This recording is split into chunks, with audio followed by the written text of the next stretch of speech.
Hi കൂട്ടുകാരെ, അപ്പോൾ നമുക്കിന്ന് പഴംപൊരി ഉണ്ടാക്കിയാലോ. അപ്പോൾ അതിനാവശ്യമായിട്ട് ഞാൻ 3 പഴമാണ് എടുത്തിരിക്കുന്നത്. അതുപോലെ 1 കപ്പ് മൈദ എടുത്തിട്ടുണ്ട്. അതിലേക്ക് ഞാൻ കളറിന് മഞ്ഞൾപ്പൊടിയാണ് ചേർത്തിരിക്കുന്നത്. വേറെ കളറൊക്കെ ആഡ് ചെയ്ത് കഴിഞ്ഞാൽ കുട്ടികൾക്കൊക്കെ കൊടുക്കുന്നത് നല്ലതല്ലല്ലോ.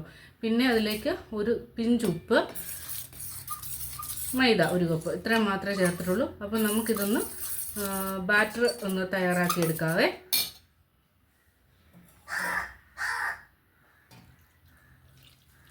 ഒരുപാട് ലൂസായി പോകല്ലോ കേട്ടോ ബാറ്റർ, കാരണം അതൊരു നല്ലൊരു കൺസിസ്റ്റൻസി തന്നെ നിൽക്കണം.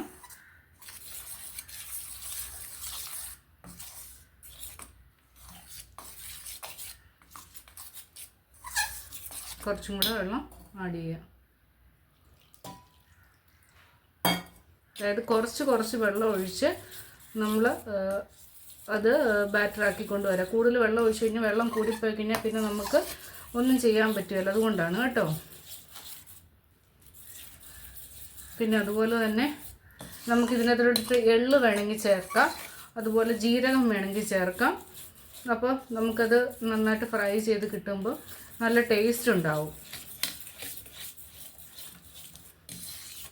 ഒരു ലേശം വെള്ളം കൂടെ ചേർക്കണം, നല്ല കറക്റ്റ് കൺസിസ്റ്റൻസി ആവത്തുള്ളൂ. ഇതിപ്പം നന്നായിട്ട് കട്ടയൊന്നുമില്ലാതെ നമുക്കിത് ഉടച്ചെടുക്കാം. കണ്ടോ, ബാറ്റർ റെഡിയായി വരുന്നത് കണ്ടോ. ഞാൻ ഇങ്ങനൊരു പാത്രം എടുത്ത് നമുക്ക് പഴം മുക്കിയെടുക്കാനുള്ള ഒരു വട്ടം വേണമല്ലോ, അതിനു വേണ്ടിയാണ് ഞാൻ ഇങ്ങനെ ഇച്ചിരി വലുപ്പത്തിലുള്ളൊരു പാത്രം എടുത്തത് കേട്ടോ.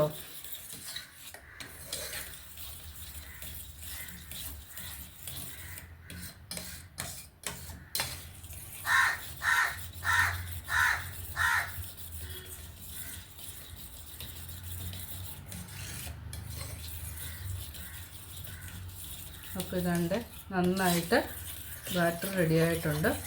നമുക്ക് പഴം കനം കുറച്ച് മുറിച്ചെടുക്കാം. ചിലർ ഇതിനെ നമ്മൾ 4 പീസാക്കി എടുക്കാം, അങ്ങനെ എടുക്കാം. അതുപോലെ അതായത് 2 പീസാക്കിയിട്ട് മുറിച്ചെടുക്കുന്ന പോലെ എടുക്കാം. അല്ലെങ്കിൽ അതുപോലെ തന്നെ ഇങ്ങനെ തന്നെ ഇട്ട് ഫ്രൈ ചെയ്താൽ. ഞാനത് 2ആയിട്ട് മുറിച്ച് കനം കുറച്ച് അരിയാണ് ചെയ്യുന്നത് കേട്ടോ. അത് നിങ്ങളുടെ ഇഷ്ടമാണ് എങ്ങനെ ചെയ്യണമെന്നുള്ളത്. ഞാനിതിനെ ഒരു 3 പീസാക്കി എടുക്കും.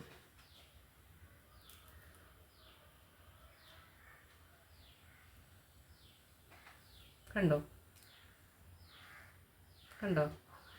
ഇത്രയേ ഉള്ളൂ അതിന് കട്ടി. അപ്പോൾ നമുക്ക് നന്നായിട്ട് മുരിഞ്ഞ് കിട്ടുകയും ചെയ്യും.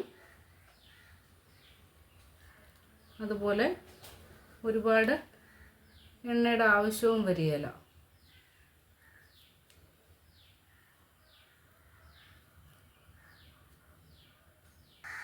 അപ്പോൾ ഇതാണ്ടേ ഞാൻ പഴമെല്ലാം നല്ല ചെറിയ പീസാക്കിയിട്ട് മുറിച്ച് വെച്ചിട്ടുണ്ട്. നമുക്കിതൊന്ന് ഫ്രൈ ചെയ്തെടുക്കാം. ഞാൻ എണ്ണ ചൂടാകാൻ വെച്ചിട്ടുണ്ട്.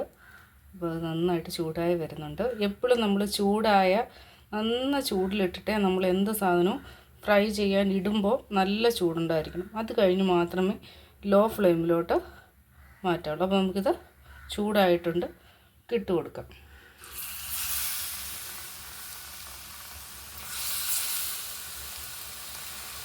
ഇതെല്ലാം ഇട്ടിട്ടുണ്ട്. നമുക്കിനിയിപ്പോൾ തീയ ലോ ഫ്ലെയിമിലോട്ട് ഒഴിച്ച് കൊടുക്കാം. പിന്നെ അതുപോലെ തന്നെ നമ്മളിത് ഇട്ട ഉടനെ തിരിക്കാനും മറിക്കാനും ഒന്നും പോകരുത് കേട്ടോ. തീ കുറച്ചിടുമ്പോഴേ നന്നായിട്ട് നമുക്ക് ഫ്രൈ ആയിട്ട് കിട്ടും കേട്ടോ. ഞാനിപ്പോൾ ഒരു സൈഡ് തിരിച്ചിട്ടതാണ്, ഒന്ന് കുത്തരുതേ. പഴംപൊരി റെഡി ആയിട്ടുണ്ട്. അപ്പോൾ നമുക്കിത് കോരി മാറ്റാം. കോരി മാറ്റുമ്പോൾ നമ്മൾ ന്യൂസ് പേപ്പർ ഒരിക്കലും എടുത്ത് വെച്ചിട്ട് ഇതിലോട്ട് എണ്ണ സാധനങ്ങൾ ഇടരുത് കേട്ടോ. അതിൻ്റെ ആ മഷി നമുക്ക് ആരോഗ്യത്തിന് നല്ലതല്ല. അപ്പോൾ നമുക്ക് ഇത് പാത്രത്തിലോട്ടാക്കാം. അപ്പോൾ ഇതാണ് നമ്മുടെ പഴംപൊരി റെഡി ആയിട്ടുണ്ട് കേട്ടോ. നല്ല ടേസ്റ്റിയാണ്, ഹെൽത്തിയാണ്. അപ്പം നമ്മളെല്ലാവരും ഉണ്ടാക്കി നോക്കുക. അപ്പം അടുത്ത വീഡിയോ ആയിട്ട് വീണ്ടും വരാം. അപ്പോൾ വീഡിയോ ഇഷ്ടപ്പെട്ട് കഴിഞ്ഞാൽ സബ്സ്ക്രൈബ് ചെയ്യുക, ഷെയർ ചെയ്യുക. അപ്പം നമുക്ക് ബൈ.